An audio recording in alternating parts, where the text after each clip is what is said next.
அவர் கேட்கிறாரு, நாகூருக்கு நாகப்பட்டினத்துல ஒரு அரசு கலைக்கல்லூரியை உருவாக்குங்க, அரசு கல்லூரியை உருவாக்குங்க, அது பெண்களுக்கு. எங்க பிள்ளைங்க அப்புறம் இன்னைக்கு படிச்சு வெளியே வர ஆரம்பிச்சாங்க. பின்னக்கிய பகுதியான எங்க பகுதி குழந்தைகளுக்கு ஒரு அரசு கல்லூரியை கொண்டு வாங்க பலமுறை பேசுறாரு.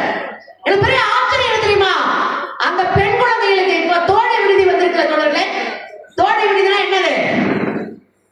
படிச்சுட்டு வேலைக்கு போற பிள்ளைங்க ஏதாவது ஒரு ஊருக்கு போச்சுன்னா பாதுகாப்பாக தங்குறதுக்கு அரசு விடுதி இல்லையா? இந்த பொருள் முதல்ல எங்க இருந்து வந்திருக்கும்னு நினைக்கிறீங்க? மேபி கவிமன் அன்சாரி மறந்துருக்கலாம். புத்தகம் படிச்சீங்களா? படிக்கல. ஓ, நீங்க பேசுறது தானே?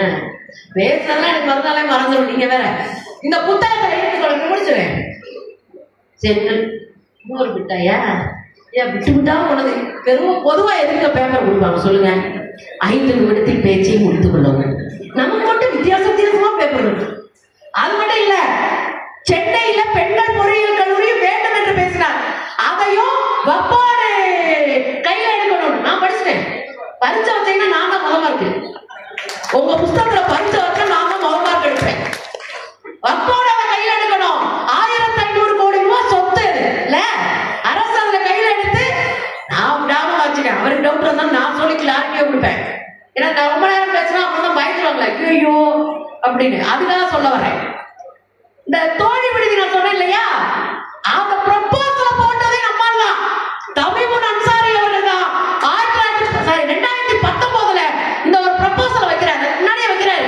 என்ன வைக்கிறாரு தெரியுங்களா? எங்க ஊர் பிள்ளைங்க எல்லாம் படிச்சுட்டு வெளியூருக்கு வேலைக்கு போறாங்க. அதனால தமிழ்நாட்டுல 4 மாவட்டங்கள்ல இந்த வேலைக்கு போற பெண்கள் தங்கி வேலை பார்க்கறதுக்கு பாதுகாப்பான ஒரு அமைப்பை உருவாக்கணும், விடுதியை உருவாக்கணும்னு வேண்டுகோள் முதல்ல தமிழ்நாட்டினுடைய சட்டமன்றத்துல ஒரு 6-7 ஆண்டுகளுக்கு முன்னாடி வச்சது தோழர் கவிமன். நமக்கு எல்லாம் தெரியாது. உண்மையை சொல்ல போனா இது வரல